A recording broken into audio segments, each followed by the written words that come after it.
everyone, and welcome to another cloudy little tutorial.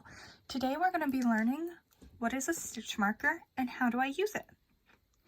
So there's a lot of different types of stitch markers. I have two of the most common types right here. There's a locking and a spiral.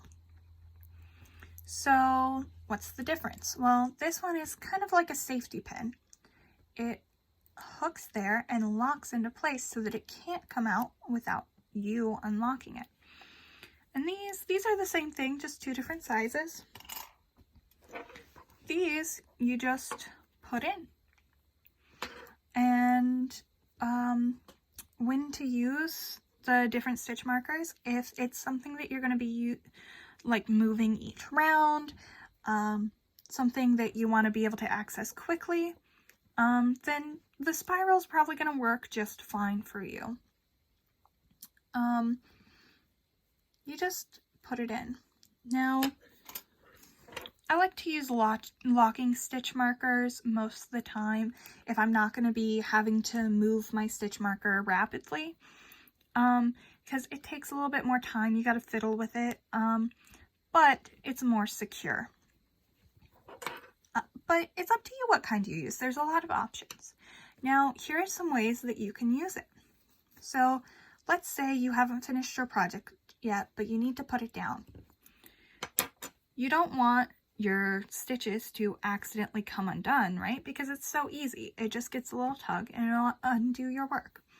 So instead of just pulling up a long loop and hoping for the best, you can just put this locking stitch marker onto your working loop, and then it can't be pulled out. So it'll protect your stitches while you aren't working on your project. Another way to do it would be to mark your ends. So if you're a beginner, you might have trouble telling exactly where you're supposed to work into. So instead of having to count your stitches for every single row, once you get to your last stitch, or easier, once you start a new row and you do your first stitch, you take your stitch marker and you put it in. And that way when you come and work back to it, you'll know exactly where your first stitch was. You won't accidentally not crochet enough or crochet an extra one into the chain you used to step up, and you won't have to count your rows as often.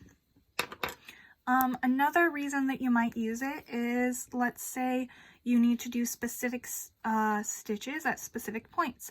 So you can count out your stitches ahead of time, put a stitch marker, and then you'll know, okay, once I've crocheted to this point, that's when I need to do something else. So just anytime you need to know where a specific stitch is, or if you want to set down your work and you don't want to risk it becoming, pulled out and losing progress, that's when you would use a stitch marker. And you just put it in the same place that you would have worked your stitch. So yeah, it's a very helpful tool. If you don't have a stitch marker and you're in a pinch and you need one, you can use just a little scrap piece of yarn.